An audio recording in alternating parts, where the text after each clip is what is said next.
Acho que podemos iniciar, né, Paulo Renato? Já demos aí os 5 minutinhos de praxe, né? Pode ser? Pode, Fantin. Então vamos lá. Eu vou até pedir um- uma vênia aqui a todos que entraram já, porque eu acho que houve alguma questão técnica para nos nomes aqui. Então vou pedir para todos confirmarem que estão aqui, tirando os que estão com a câmera aberta, só para confirmar o nome aqui no chat, porque eu não sei se o Zoom, por alguma razão, está nomeando errado, né, os participantes. Então, se vocês puderem se apresentar, vou começar até assim. Temos aqui o Arthur, né, Arthur? Acabou. Agora o Arthur abriu a câmera, mas acho que no mais, acho que tá tudo certo. Então, beleza, vamos começar. Acho que agora resolveu aqui. Então, sejam todos muito bem-vindos. Para aqueles que não conhecem ainda a The Sharp Fintech, eu vou fazer uma breve apresentação, né, da própria The Sharp. Gosto muito do posicionamento que está lá no nosso site, né, da posição da The Sharp Fintech como especialistas em regulações e boas práticas para fintechs. Também nesse posicionamento que de A a Z a The Sharp Fintech pode auxiliar instituições a navegarem nesse ambiente complexo que é esse ambiente regulatório do Conselho Monetário Nacional e também do Banco Central. A The Sharp Fintech atua em várias vertentes dentro desse oceano que se navega aí, né? E desde planejamento, né, planos de negócios, estudos de viabilidade, na parte de avaliação, gap analysis, na implementação, né, criação, revisão de normativos de segurança, só dando um pequeno overview para vocês e também na parte de treinamento, hoje com o curso mais completo do mercado, né, cobrindo vários aspectos aí dentro de um curso muito completo. Acho que o Dante é um aluno, né, Dante? A gente estava discutindo aqui quem que é o professor bonzinho, quem que é a professora boazinha, Nossa, quem que é o professor mais... não, nada, todo mundo bonzinho. E o curso, para mim, é muito interessante, que eu vim mais de uma parte de PMO, projetos, tudo, e eu estou reconhecendo tudo, né, me atualizando muito. Está sendo muito, muito interessante, sim, Que valendo a bom, pena. legal. E aí esse é um curso que ele é sazonal, né? Provavelmente daqui a alguns meses teremos uma nova turma, mas é só para dar uma visão geral da nossa atuação. E quero apresentar para vocês a Ciane, que é a nossa professora de hoje, desse breve webinar, para vocês terem uma perspectiva de tempo. Acredito que uns 45 minutos são suficientes para a gente abordar os temas de hoje. Então, com vocês, a Ciane. É com você, a Ciane. Obrigada, Paulo. Santinho, você quer fazer uma abertura, por Não, favor? só queria dar as boas-vindas a todos, viu? Obrigado pela presença. Como vocês sabem, hoje o foco é no Pix, né? As instituições agora terão que ser autorizadas para operar em Pix. Essa é uma nova mudança que veio com a 429, vocês que já estão nessa área de Pix já há algum tempo. Uma grande novidade que teve em 2020 foi a resolução BCB1, que permitiu que instituições não autorizadas entrassem no mundo do SPB, né, do Sistema de Pagamentos Brasileiro. Então, essa foi uma grande revolução e uma grande mudança de postura do Banco Central naquela época, que queria democratizar o acesso a serviços de pagamento como o Pix. Então, isso já foi uma grande, assim, foi realmente naquela época, a gente que já atende mercado há muito tempo, percebeu, puxa vida, eles estão deixando agora instituições, empreendedores fora do mercado autorizado entrarem e oferecer o Pix. Ah, não obstante isso, o tempo passa, né? O Pix foi esse enorme sucesso, até por conta também dessa liberação do Banco Central de instituições não autorizadas oferecerem por meio de instituições autorizadas, né? Participantes diretos. Só que agora o Banco Central percebeu que o Pix ganhou um volume tal, de tal importância, tal magnitude, que a 429 veio tentar criar um pouco mais de restrições no que se refere a quem pode oferecer o Pix. Portanto, de maneira paulatina, de maneira bastante cuidadosa, como sempre o Banco Central faz, uma fase de transição, que a Ciane vai demonstrar e vai mostrar para vocês direitinho, eles agora estão dizendo o seguinte: olha, não, a partir de determinado momento, somente instituições autorizadas vão poder usar esse instrumento de pagamento que é o Pix, tá bom? Então, isso vem, então, como eu falei, numa evolução mesmo normativa, regulatória, que a gente acha saudável. Muito bem-vindos mais uma vez, muito obrigado pela presença. Obrigada, Fernando. Bom, eu vou então compartilhar com vocês aqui um material que a gente preparou para falar sobre o tema. Só um comentário inicial: a gente fez já um bate-papo a respeito desta resolução, e aí naquele primeiro bate-papo a gente abordou aspectos gerais das alterações promovidas pela resolução 429. Hoje a gente vai falar um pouco mais de foco em relação à necessidade e à importância da elaboração do plano de negócios e do estudo de viabilidade econômico-financeira para essas instituições que estão no período de transição aí para a obtenção da autorização para continuar como uma instituição de pagamento, e aí assim, agora autorizada e participando do PIB. Então, vamos lá. Então, como o Santinho comentou, em 2020 a gente teve aí a instituição do arranjo de pagamento PIX, através da resolução BCB1, e lá algumas determinações, né, algumas regras para participar do arranjo. Então, é obrigatória ainda a participação de instituições financeiras e de pagamento com mais de 500 mil contas ativas. Contas, aí a gente tem toda a possibilidade de contas de pagamento, contas de depósito à vista, contas de poupança, a participação de demais instituições, tanto financeiras quanto de pagamento opcional, e aqui essa ressalva aí em relação ao artigo 3º, parágrafo 4º, que colocava IPs não autorizadas podendo aderir ao PIX. E a partir do momento dessa adesão, elas seriam consideradas integrantes do SPB. Então, é justamente essa entrada, essa democratização do mercado financeiro, da possibilidade de movimentar valores dentro de instituições, ainda que não fossem autorizadas. Esse parágrafo 4º, com a 429, ele sofre uma alteração, e aí ele passa a ter uma nova redação, que as IPs que se enquadrem, né, no disposto no parágrafo 9 são consideradas integrantes a partir do momento em que apresentarem o pedido de adesão ao PIX. E aí a inclusão, então, deste parágrafo 9, que as IPs não autorizadas, mas que sejam participantes do PIX, elas precisam, então, apresentar, solicitar a autorização para funcionamento como condição para que continue participando no PIX. E é claro que, nesse caso, o Banco Central, como sempre faz, toma o cuidado de observar que é necessário algumas regras de transição, né? Porque hoje a gente já tem instituições não autorizadas participando do PIX. Então, eu não posso simplesmente, né, o Banco Central não podia simplesmente chegar e, a partir de agora, não pode só quem apresentar o pedido. Ele coloca isso de uma forma mais escalonada. Então, algumas regras, a regra de transição, ela traz na 429. E qual é essa regra, né? Então, ele divide as instituições em 3 grupos. As instituições que são participantes do PIX, as que estão em processo de adesão ao PIX e as que apresentaram o pleito para participar até 31 de dezembro de 2024. E o que ele coloca? Que devem instruir o processo de autorização para funcionamento nos moldes da Resolução 80 e 81, ambas de 21, devendo observar o que vier primeiro.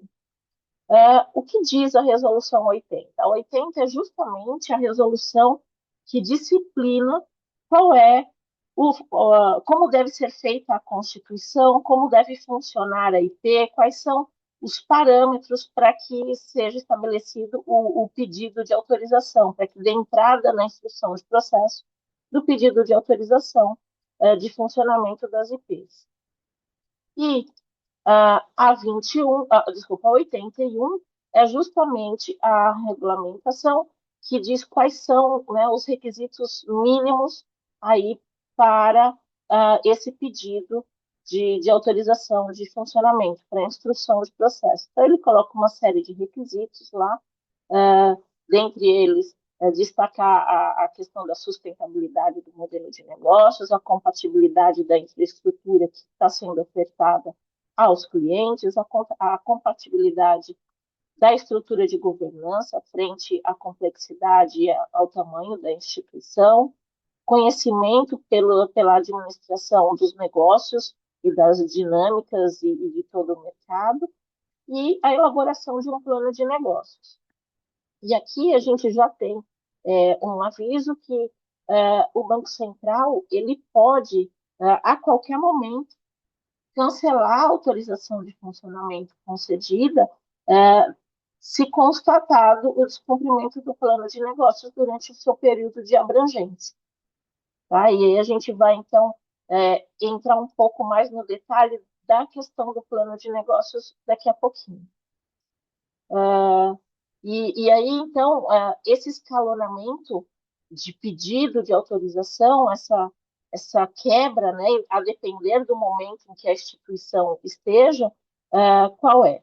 As IPs que aderiram ao PIX até 31 de dezembro de 2022, ou seja, não autorizadas, e que aderiram ao PIX até dezembro de 22, elas têm até 31 de março de 25, ou seja, está em cima da hora. Então, de março é segunda-feira. Então, o ideal é que essas instituições já tenham feito, dado entrada ou dado início à instrução de processo para atendimento deste prazo.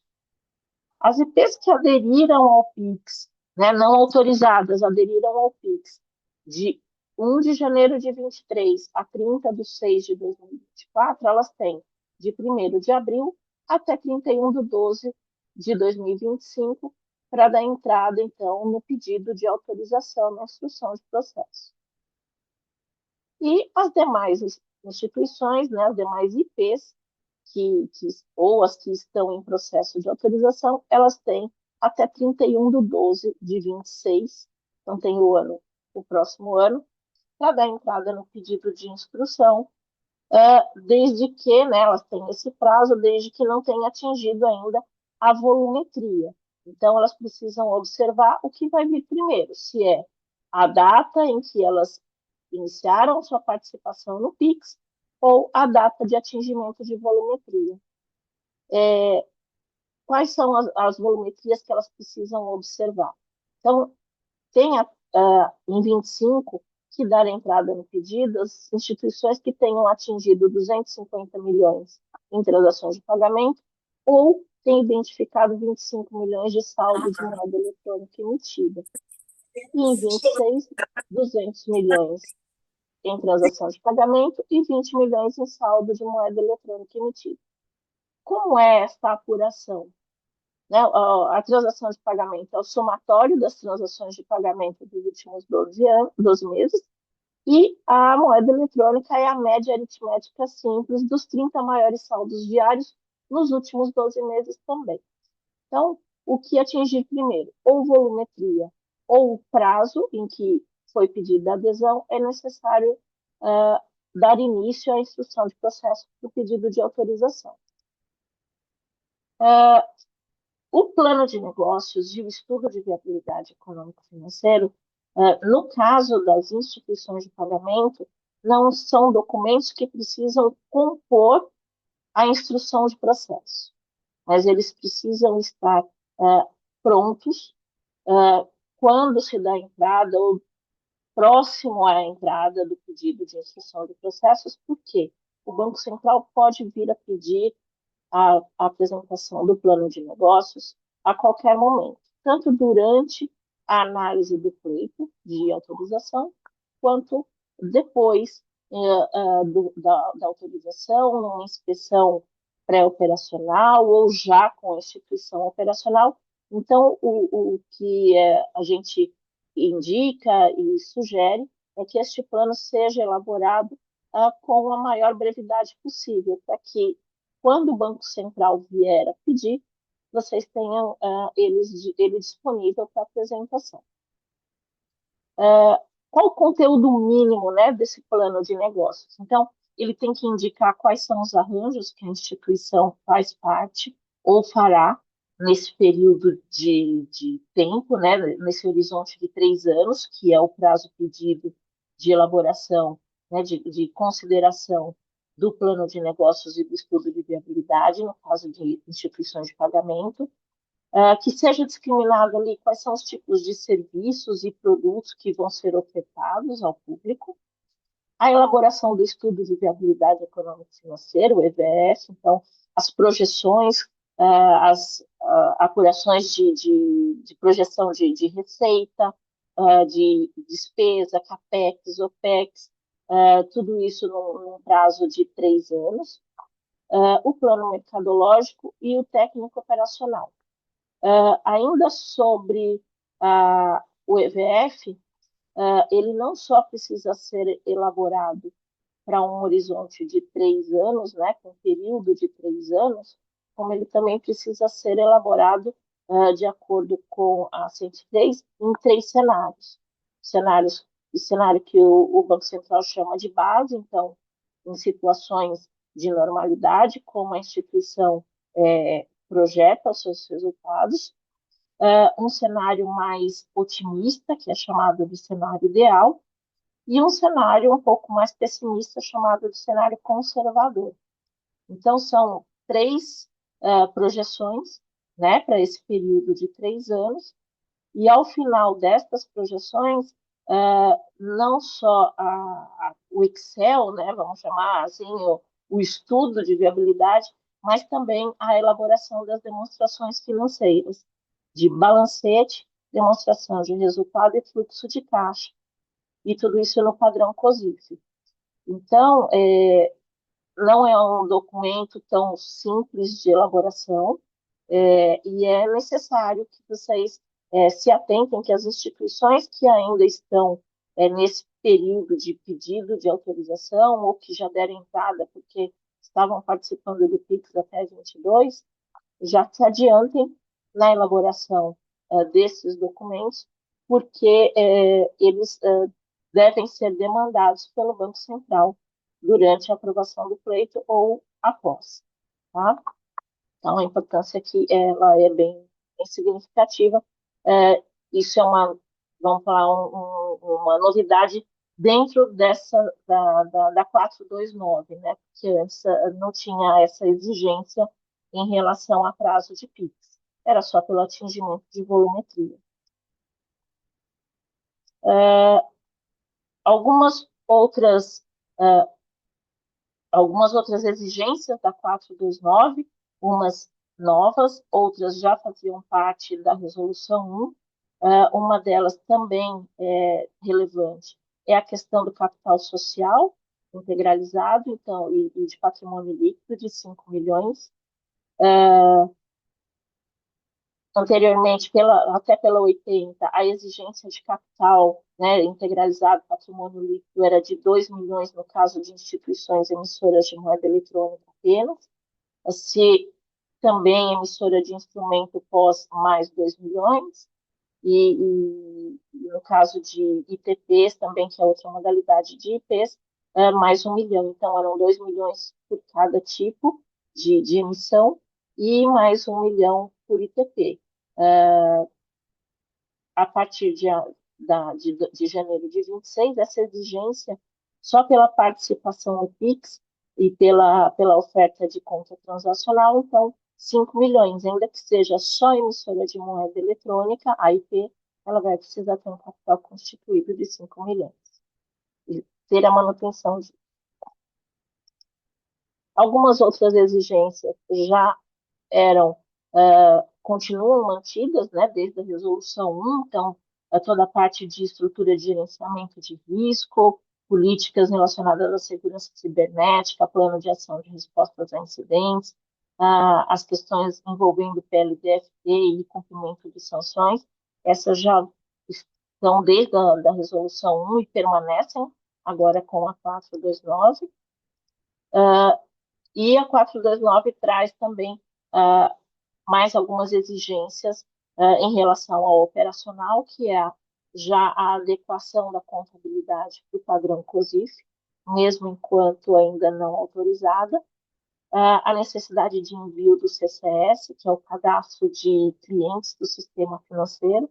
Então, essas duas questões, né, tanto a contabilidade COSIF e o atendimento aos procedimentos de auditoria e o envio do CCS, eles só eram exigidos a partir da autorização da instituição, então agora eles passam também a ser exigidos a um período de ainda não aprovados, né, ou já com o início do pedido de aprovação, ou no período de janela, para o período, eles já são informações que devem ser encaminhadas.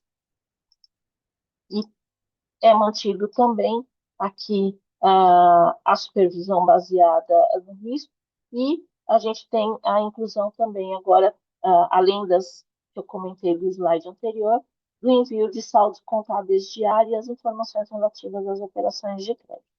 Isso também está sendo agora implementado, né, exigido a partir da 4.2. Bom, era isso que a gente tinha aqui de novidades para falar a respeito desse tema, ou reforçar, né, como a gente já vem fazendo alguns encontros anteriores, e essas são as regulamentações que a gente precisa observar a partir de agora, então, com essa implementação aí, com a exigência da 429. Era isso, Paulo. Agora é contigo de novo. Legal, Aciane. Bom, primeiro eu quero abrir aqui para Dante, né, que já estava aí com a professora Aciane ontem, Paulo Neves, Jefferson, que eu vi que entrou agora, mas que eventualmente já está inserido aqui no tema, ou se tem alguma dúvida como tema, para exatamente comentarem, caso vocês queiram, ou esclarecer algum ponto. Então, fiquem à vontade para abrir o microfone, fazer algum comentário ou tirar alguma dúvida. Sem brigar para ver quem vai falar primeiro. Não, Tudo certo. ficou tudo, tá bem claro, bem identificado. Ontem a gente falou bastante sobre Pix, então ainda tá fresco na minha cabeça. Legal. Paulo Neves, algum comentário, alguma dúvida? Ana Paula, Jefferson, fiquem à vontade. Enquanto talvez o pessoal pense aí Boa. nas perguntas, né, Paulo? E até complementando a excelente apresentação aí da Ciane, só queria reforçar que, de fato, então, esse é um movimento evolutivo, né, do Banco Central, né? Então, o que a gente vê, né, a Ciane, Paulo e demais, né, é uma evolução para aqueles participantes que antes, desde 2020, nem autorizados eram, né, que puderam entrar no Pix por meio de participantes diretos, né? Então, o Banco Central está começando então, a fechar de forma paulatina essas possibilidades, né? Então, a questão, e sempre de forma paulatina, porque isso tem uma fase de transição, mas não apenas a questão de você ser uma instituição autorizada, mas também a questão do capital, que também é bastante relevante, né? Porque hoje em dia, como a Sênia estava dizendo, então, você tem lá o capital regulatório mínimo, né? Lembrando sempre que não é o capital que você precisa ter para fazer frente aos seus riscos, né? O capital regulatório para aquela modalidade, para autorização daquela modalidade. Então, nós estamos saltando, no caso do PIX, né? É 1 milhão hoje em dia, vai ficar isso até janeiro de 26, para 5 milhões, ou seja, é bastante expressivo, né? Então, estamos multiplicando por 5 aí a exigência do capital mínimo, né? E além disso, até mesmo nesta fase, né, a Ciane pontuou isso, eu achei bastante importante, nessa fase em que você não tem ainda a autorização, não foi concedida, mas você já tem que cumprir com determinadas obrigações extraordinárias. Só lembrando, em 2020, as não autorizadas já tinham que atender a questão do risco operacional, já tinham que atender a questão da segurança cibernética, né? E já tinham que atender a questão de PLD. E o participante direto era obrigado, né, é obrigado a fazer com que essas normas sejam cumpridas, verificar se elas estão sendo cumpridas pela instituição não autorizada. Né? Então, vocês vejam que isso continua, como a Ciane colocou, agora ainda tem mais algumas coisas que eles estão colocando, como, por exemplo, a questão do envio do CCS diário, da adesão ao COSIF e etc.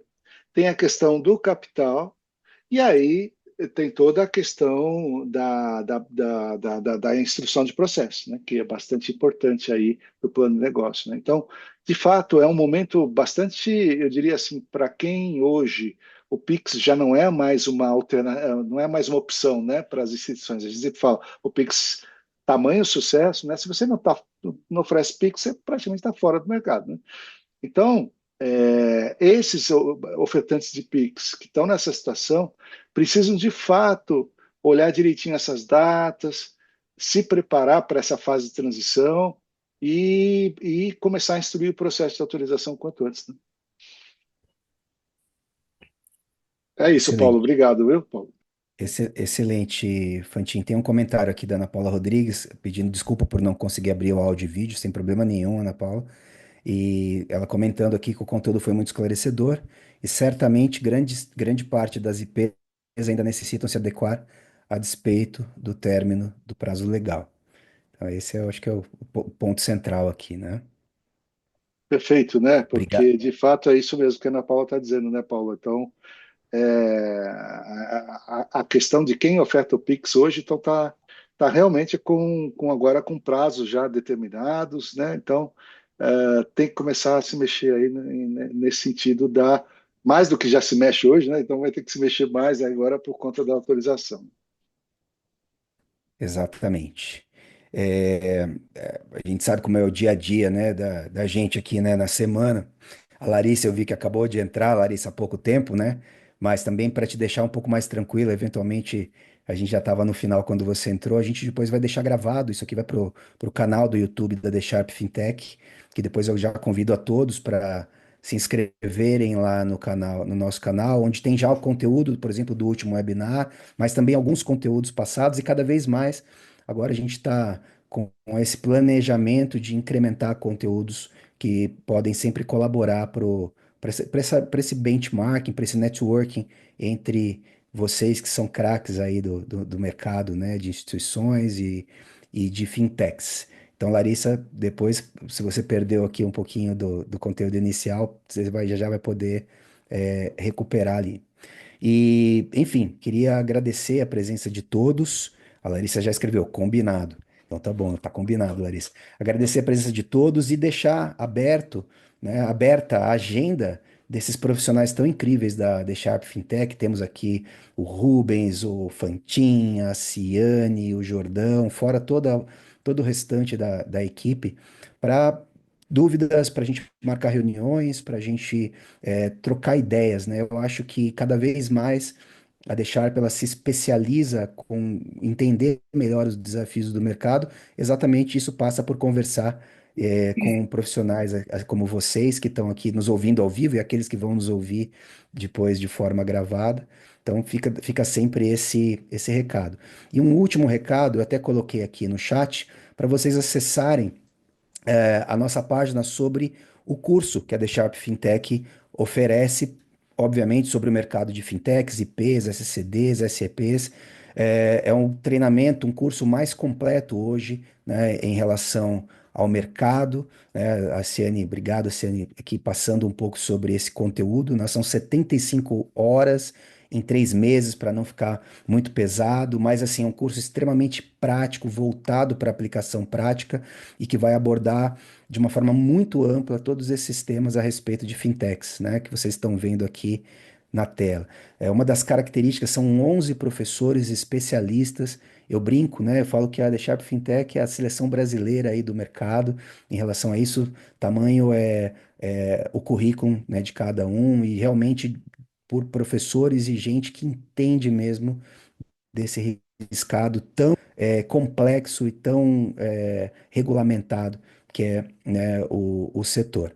Então, eu deixei aqui no nosso chat o link para que vocês acessem a página e lá na nossa página tem lá um pré-cadastro que vocês podem fazer para eventualmente participarem da próxima turma, Ficou meio né? chocada, tipo, nossa, vocês têm um nome tão legal, com uma expressão tão, tipo, não reflete nada disso na identidade visual da marca. Eu falei, pois é. Aí eu expliquei pra ele que eu gostaria que tivesse alguma referência.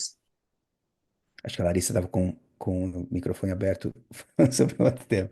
Então tá tudo bem. Então é isso, pessoal. Muito obrigado. Obrigado, Dante. Obrigado, Ana Paula, pela participação, pela contribuição aqui no chat também. Paulo Neves, Larissa, e todo mundo aqui do nosso time da The Sharp Fintech por mais um webinar. E espero vocês no próximo com um novo tema, provavelmente, mas para que a gente consiga ir construindo aos poucos essa comunidade de conhecimento. Eu falo, obviamente a The Sharp Fintech é uma empresa, ela tem o lado comercial, estou aqui como um diretor comercial, mas eu acho que muito do sucesso da The Sharp é primeiro o propósito de educar, o propósito de regulamentar, e essa troca de conhecimentos é fundamental para que a gente consiga, antes de mais nada, ter esse objetivo atingido. Então, obrigado a todos e até o próximo webinar. Valeu. Boa noite, pessoal. Obrigado. Boa Boa noite, noite, pessoal. pessoal. Até mais. Parabéns, Tchau. Luciane. Obrigada, Tchau, pessoal. boa noite. Tchau, tchau.